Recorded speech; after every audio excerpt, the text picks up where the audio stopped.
Thank you. First of all, I'd like to thank the organizer, and in particular, Jonathan and Miriam, and also the people who are helping with this fantastic conference. Beautiful venue, as well as amazing speakers and good interaction. So I'm very happy to be here. Thank you for inviting me to give a talk. I'm going to talk about aspects of species scales and distance conjecture. And this is related to basically 3 papers that I've been involved with related to this topic. One of them is this paper, The Desert and the Swampland, is a paper of a couple of years ago with Cody Long, Miguel, and Irene. And then there are 2 more recent ones. One is just appeared a couple of months ago, which is the moduli dependence of the species scale. We heard a bit about this from the talk that Dieter gave on Monday.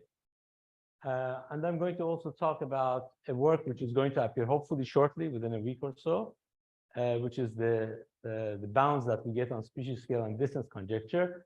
So the emphasis for this talk is mostly anti-order. So most of my focus is going to be here, a little bit here, and a bit less here. So that's kind of anti-ordered in a sense. Okay, what is the species scale? For those who are expert, this is not necessary, of course, but not many people are experts on species scales. I have to say, I was not myself an expert on the subject until recently. At least I felt a little bit, a notion that I felt was not necessarily well defined, but the more I thought about it, the more I found it not only it's well defined, but actually it's very deep in some sense, and we really need to learn more about what it is that this is telling us. So I'll try to explain it the way I understand it.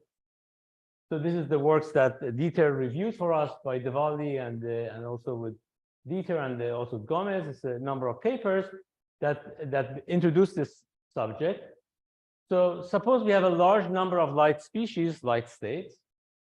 Then it better be that the effective theory of gravitational sector breaks down. Now, this is actually, let me explain one of the motivation for species scale. It is trying to solve the black hole species problem. That if you have a large number of light species, then that could be a problem because the black hole entropy of let's say a Plankton-sized black hole doesn't work, because that's order 1, and if you have an n light species, it cannot accommodate that much entropy in a quantum black hole of size 1. And so this idea was introduced to say that no, there is no bound on the number of light species. You can get as much as you want, as long as the first black hole you can trust gets bigger and bigger and bigger, so that the entropy can be accommodated. Okay, so it's a little bit like goes against the philosophy of swampland in a sense, because what we want to say is that no, there is a bound on how many light states you get.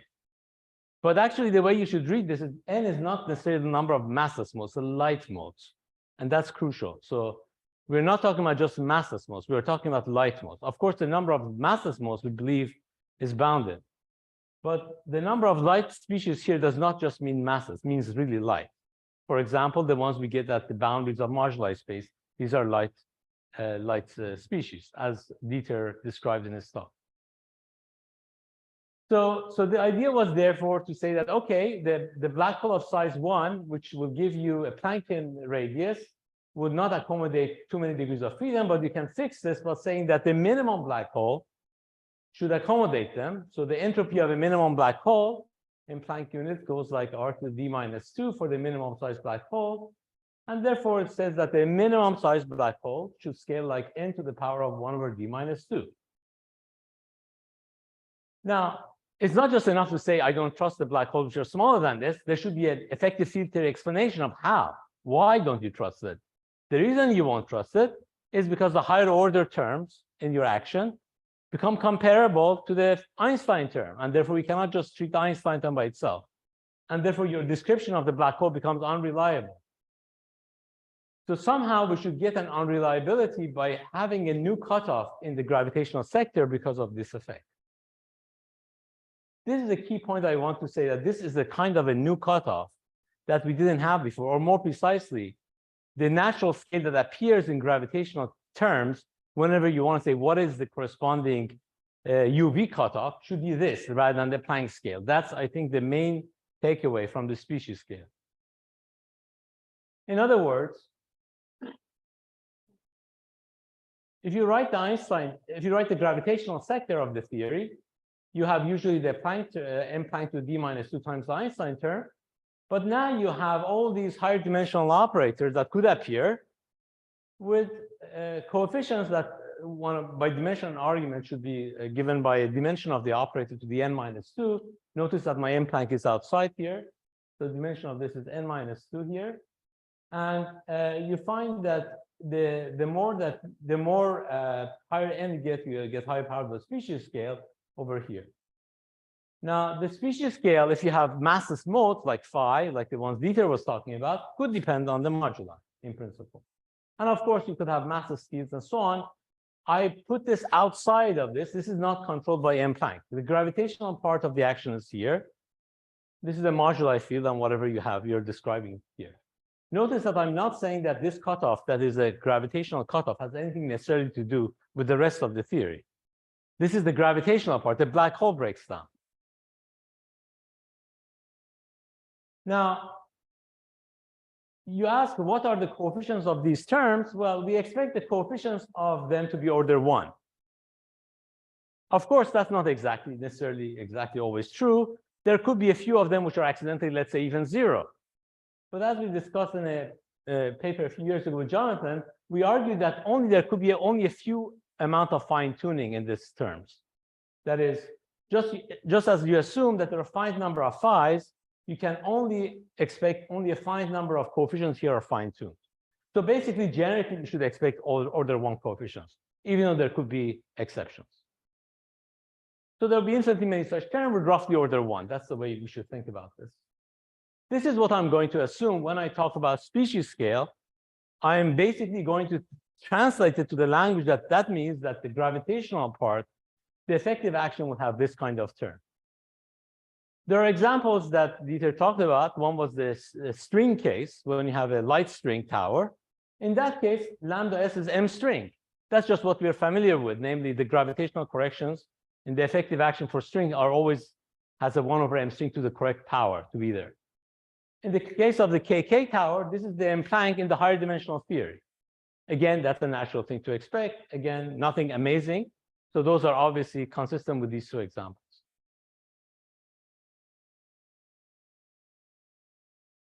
So what I'm going to be interested in is how does this actually depend on phi? How the species scale changes with phi. So here I'm going to talk about the asymptotics of both if you have a moduli when you go to far away distance towards the boundary of moduli space, how does the mass scale and how does the species scale change with phi near the boundaries? So as we approach the boundaries of moduli space, the distance conjecture tells you that we expect to get a tower whose mass scale exponentially goes down with phi, with some exponent which is order 1 in Planck units. If we assume string emergence conjecture, as we have heard in this conference, that means that either the light states are going to be a string or a KK tower. By the way, this conjecture motivates us why we still call this subject string theory, in the sense that that's an exception. That other than the KK mode and the light towers, the only exception is string. So in that sense, string is really still the exceptional thing. Even though we have branes of all dimensionality, string is special for this reason, the string emergence conjecture. So if the tower is the light string, you can actually compute it using the fundamental string. You get the exponent is 1 over root d minus 2 if you have d-dimensional space-time. And if you have a KK tower, if you go from capital D dimension to smaller d dimension, and in other words, if you open up from small d to capital D dimensions, you find the exponents of this, basically the KK tower, to be given by this exponent. These are straightforward computations, really nothing fancy. I'm just using here perturbative string and the way the dilaton appears in string theory. Here I'm just using a trivial relation between the Planck scale in the lower dimension and higher dimension and the KK scale. Notice that in both cases, the alpha is bigger than or equal to 1 over root d minus 2. And so m prime over n, as we approach to infinity, is going to a constant, which is that constant is always bigger than or equal to 1 over d minus 2 if you square it. So this bound follows from string emergence conjecture. But if you don't want to assume string emergence conjecture, there are additional arguments for this, and we will hear about it, about the work that has been done here, a number of people here on this. But I guess Tom is going to talk about this, I believe, tomorrow, if I'm not mistaken. So now I want to talk about, see, where did I go? Yes, so this one was related to distance conjecture. Now I want to go to the properties of the lambda, the species scale. We expect the species scale to scale like a power of the mass scale of the tower. That's natural. And again, we expect beta to be order 1. So this is a natural behavior we would expect for the species scale. And again, we can use string emergence conjecture to compute this exponent.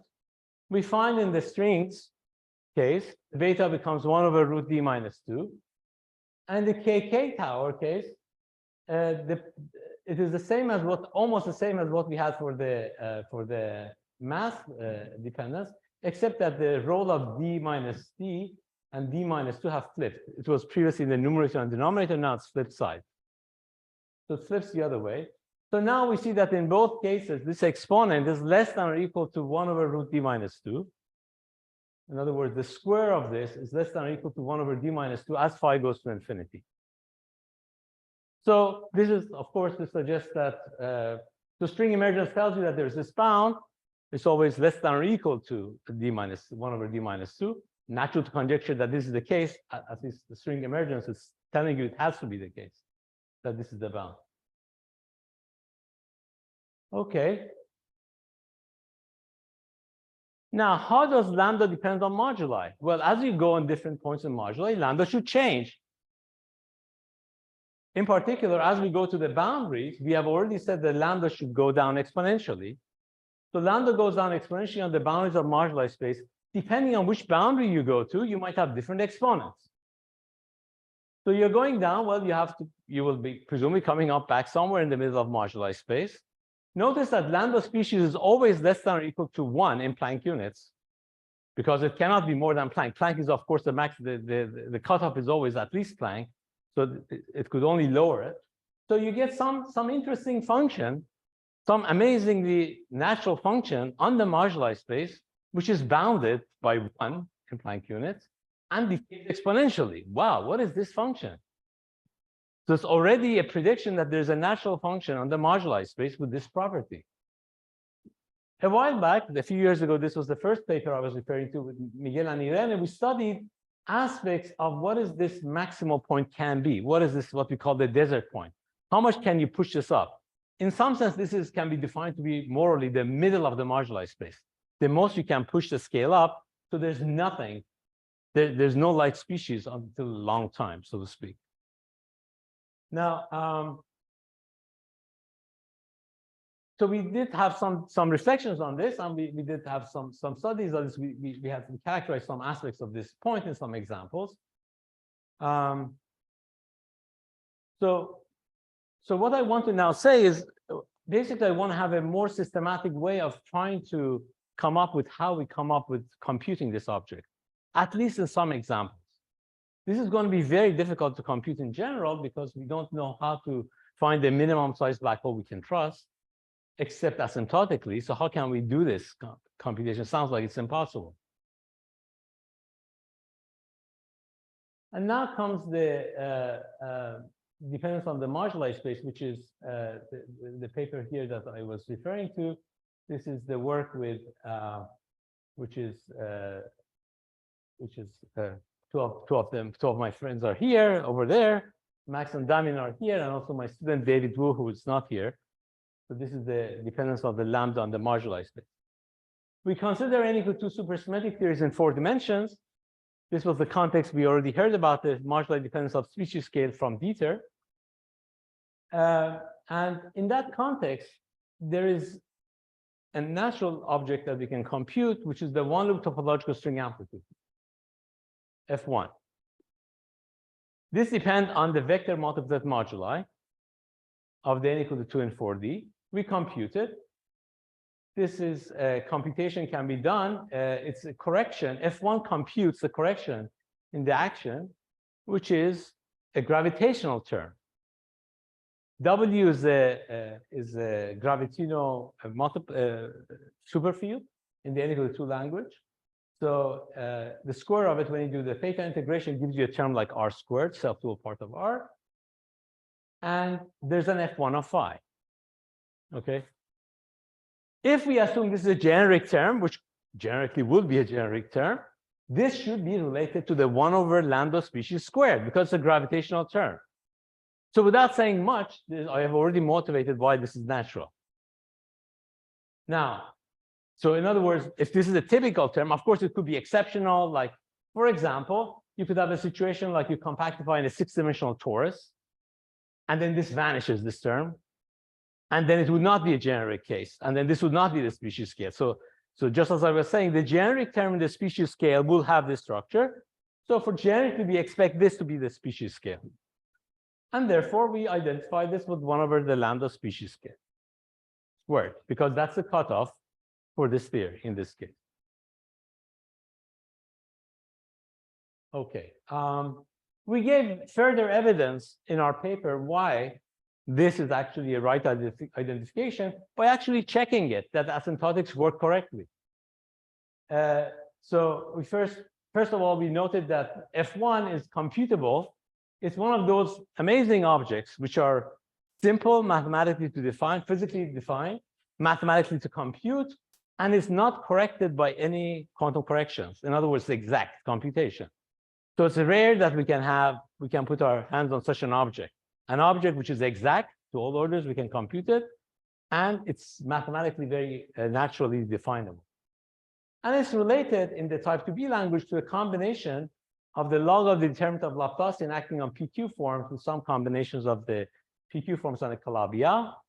This computation is something like a holomorphic version of the Raysinger torsion in the context of Calabi-Yau. So it's given by this object. And we heard about aspects of this in the talk that Dieter already talked about. So we gave a number of arguments why F1 is naturally related to 1 of the species scale, but I think I already given enough motivation for it. But we also related to an A function and the gravitational side and so on. And we checked the fact that it kind of works at the asymptotics. Now, you might ask what kind of asymptotics check we did. Well, we happen to have both kinds of asymptotics, namely the KK type asymptotics, as well as the tensionless string asymptotics. So if you consider, for example, type 2A, which is the mirror of this one, if you take type 2A and if you take K3 fibered Calabi-Yaus, so Calabi-Yaus which have a K3 fiber, in the regime, in the parameter regime of Kähler moduli, where the K3 fiber shrinks and the base grows with the total volume fixed, as we heard in the talk by Timo, this is the case where we actually get tensionless strings corresponding to NS5 rings wrapping around the K3. So that gives you a tensionless string, which in that case is nothing but the fundamental heterotic string. So even though I'm not talking about heterotic string emerges in certain corners of these moduli that we're talking about. So we get both the stringy behavior as well as the KK type behavior, which is believed to be the only two types of behaviors we can see. And we have checked that in these corners, the exponential behavior of lambda is exactly what we expect. We have also done some other checks like conical points and this and that, which I won't talk about because I don't have too much time here today. We also found that there is the analog of the desert point, that when you go, there is some point in the middle for which this is maximum. And it stops, so the lambda prime is 0. For example, you might guess in the case of the 1 moduli quintic or mirror quintic, the maximum appears at the Landau-Ginzburg point. So the Landau-Ginzburg point or Fermat point of the quintic is the most desert point, so to speak. So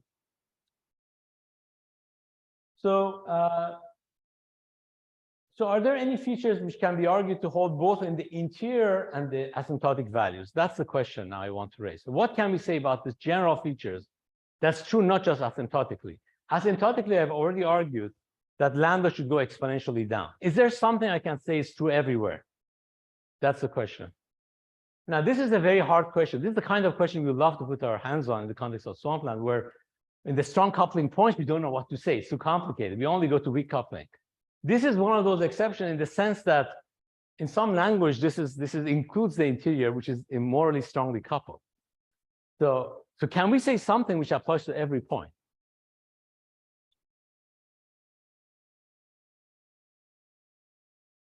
So I now want to argue that indeed we can. So to assess this, we consider integrating UV modes to obtain an effective field theory of gravity for the gravity sector in 2 steps.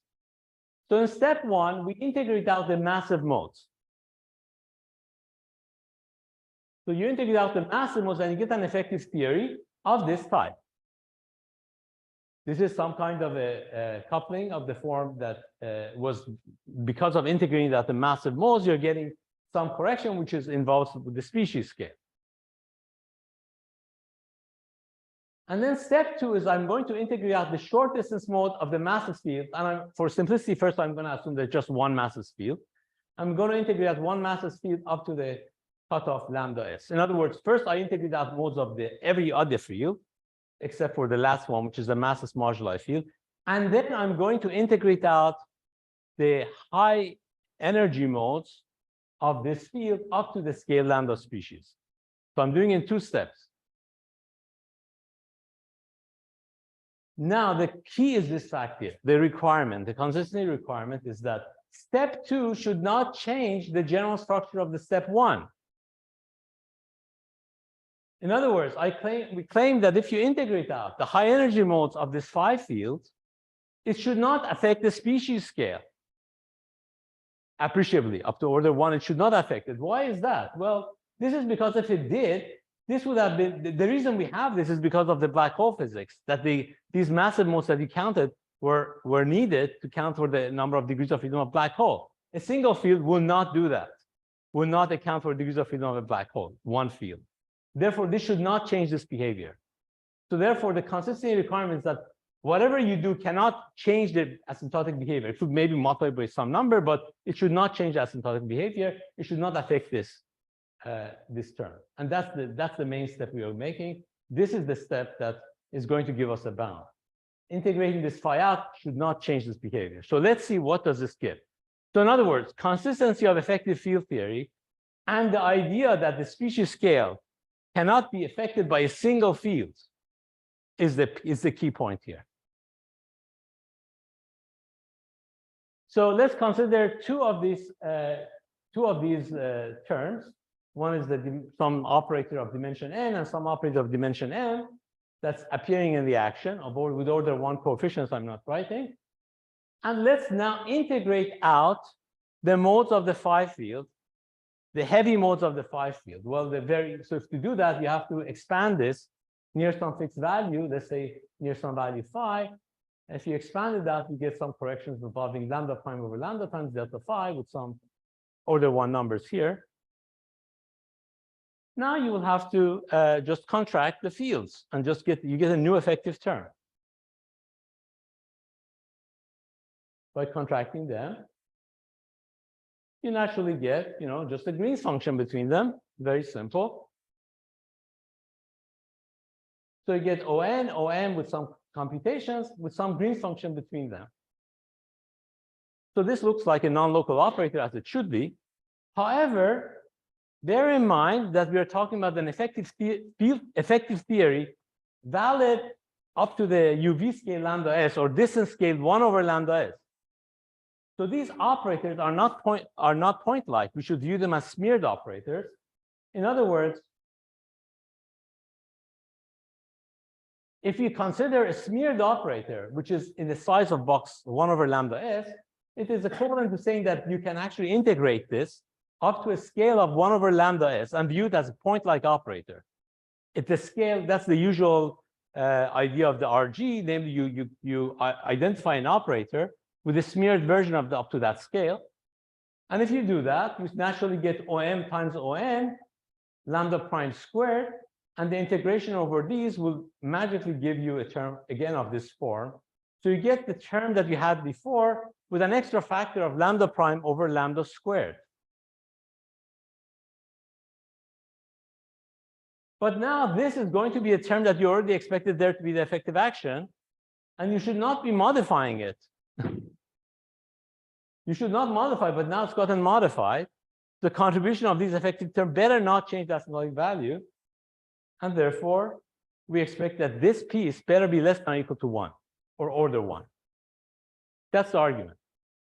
In other words, the integrating out of the massless modes should not affect the species scale appreciably, which means that this should be at most of order 1. That's it. That's the argument. So the claim is that this is less than or equal to order 1 everywhere. Oops, let me go back. So the statement is that this is less than or equal to 1 everywhere in the moduli space. So for all phi.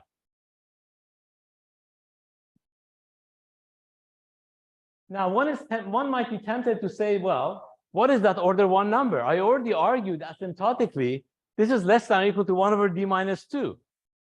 Could this be the bound everywhere? Okay, is the question clear? I already motivated from emergence, string emergence, that this was the bound at the boundaries. And now you ask, could this be the bound everywhere? I was almost sure that this is going to be the bound, except that's not the case. Because we can actually compute it in the context of the example I told you. Namely, you take the lambda species squared, which is 1 over f1, and you find that asymptotically, for example, in the example which goes like a string once, you find that in the case that you have a light string mode at infinity, you find it goes to 1 over root d minus 2, which means that d equals to 4, it goes like root 2, but it goes from above, not from the below. It goes from the above. Moreover, you can argue that it goes from above in not just in the examples we studied, but in all cases in this 4D case. For all 4D Calabi-Yau, we argued that whenever you have a string emergence, it approaches it from above. And this was related, we believe, to unitarity conditions, which we're trying to now argue just based on unitarity. That has to be coming from above, not from below. But then it goes down. So indeed, lambda prime over lambda squared is bounded, as the conjecture says, but it's not the bound that you see as asymptotic value. It just goes to some other value and then goes to the asymptotic value. We can apply this with distance conjecture. Namely, if you have a tower of light state, you expect m to go like lambda to the beta, and therefore this implies that m prime over m should also be less than or equal to order 1 everywhere in the moduli space, which means the exponential nature of the distance conjecture is the fastest it can be. It cannot be, for example, exponential minus phi squared as phi goes to infinity. So the exponent, this is the first time that we're actually having an explanation of why exponentials appear at the boundaries of moduli space for the mass and the species scale. The effective field theory will not be consistent with it otherwise. And so interestingly, it saturates it. The exponential behavior saturates it at the boundary. So somehow we are left, so what is needed is to explain the asymptotic inequality in the other direction, that at the boundaries has to be exponential. But the exponential is the maximum it can be. It cannot be any faster. So let me conclude, since I've run out of time. We have seen that the species scale, which can be depend on massless moduli, varies over the moduli, but slope cannot be too large. And at the fastest rate, it can change exponentially, as is expected at the boundaries of the moduli space. Black hole entropy and its relation to species scale is a key in deriving this bound. The same is true for the mass of the towers as we approach the boundaries, leading at most to exponential falling off of the mass of the asymptotic tower. This also motivates us to actually try to be a bit more ambitious in trying to push some other swampland questions to the interior of moduli space. Could we actually use similar ideas for things like the potential? could we actually come up with new ideas which puts bound on those, similar to these ideas, simply using effective field theory arguments? You see, if it was just effective field theory, it would not have succeeded, because we know that's not what distinguishes quantum gravity. We had to use the notion of the species scale as being related to the black hole, and the fact that massless mode does not change that. Thank you.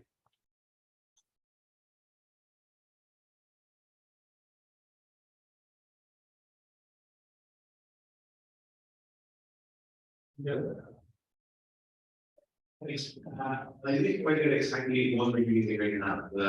So these are the massive modes and massive speed. So we did it in 2 steps. The first step was to integrate out all the massive modes, not the massive mode. That will give you a species scale already.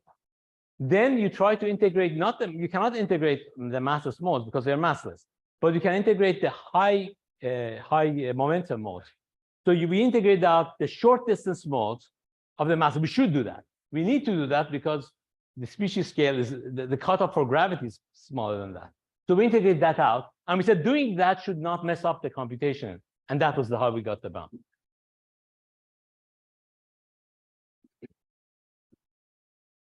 Very nice talk. Can you comment on the arguments why the coefficients of the higher derivative corrections and the gravitational center to be order 1 generically? Well, there's no proof of that, of course.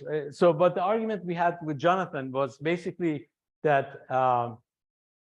if you assume that there are only a finite number of moduli fields in your theory, you can change them, and you will vary this. So you have in your infinite dimensional parameters of your corrections in the effective Lagrangian, you have an finite dimensional subspace which you can vary. So if you just look at, okay, I want to set the first coefficient, second one, third one, fifth one, nth one to 0, you only can have n constraints, and there are infinitely many of them. So you cannot tune it. So the tuning for more than n is not allowed. So if you cannot tune it, then that to me means it's order 1 or whatever it's allowed.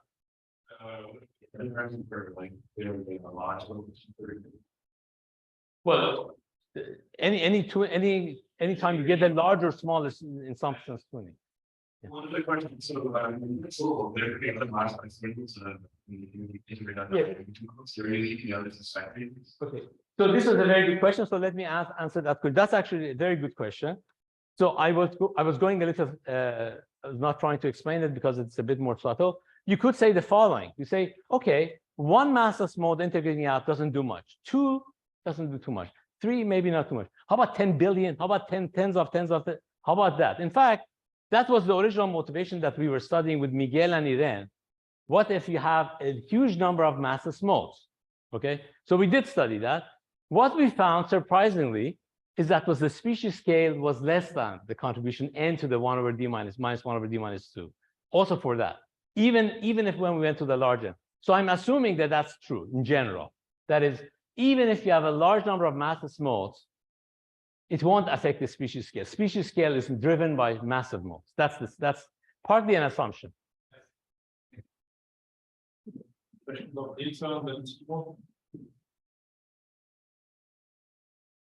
think so. So I think also this it's tower mass is proportional to numbers. Where should we go? The species scale is proportional. Yes. Yes. This is only for the, I mean, M is not well defined interior necessarily, but it could be defined near the asymptotic. So in other words, for example, the statement I made about lambda approaching from above, lambda prime over lambda approaching from above, could apply to the mass of the tower coming from above. And we believe that's the case. For example, in the context of string example I told you, we think that the effective string scale is coming from above down. Now, you could say, why is the string scale changing? Well, the Planck scale, the relative to the string scale, does change in the moduli because there's a correction to the Einstein term and so forth. So therefore, the string scale can change, and indeed we believe that this can change and it approaches from above. So we are actually making that statement that the mass, we believe, m prime over m approaches the asymptotic value from above always. And but if you want to define what is the notion of mass inside, since there's no tower, a priori there's no natural notion. But at least the species scale is well defined. There cannot be such a relation everywhere unless you make beta to be phi dependent, of course, because we know there are different directions have different growth rates. And so the notion of mass in the middle is not well defined a priori, but species scale is. So species scale is something more fundamental.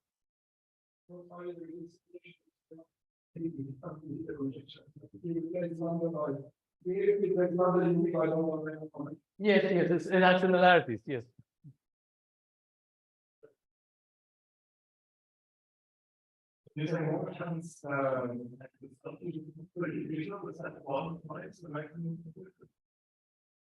Yeah, so for example, you're talking about this point, right? No, sorry, this point, the 0 here. Yeah? Or this one, which one? Here or here?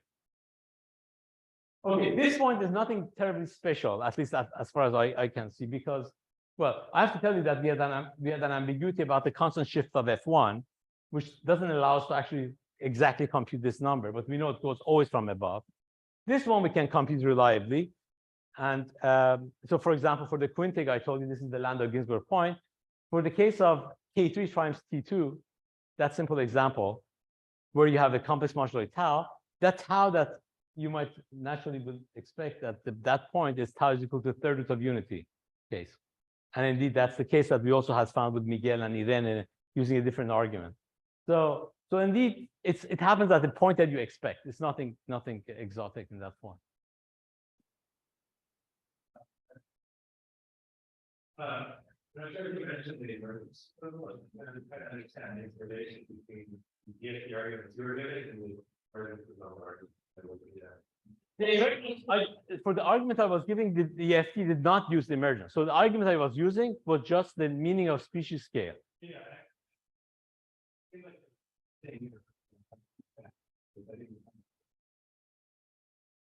So what you're assuming that the effective action has this structure, where this is the species scale. This is not having to do with emergence or anything. This is just a statement that species scale. This is like the work that De Valle and collaborators were originally talking about. In that context, the emphasis they were putting was not so much on the effective action, but they could have said it in the effective action language. This is the effective action that they would get. The main point is that the effective action is driven. In other words, let me repeat again the logic.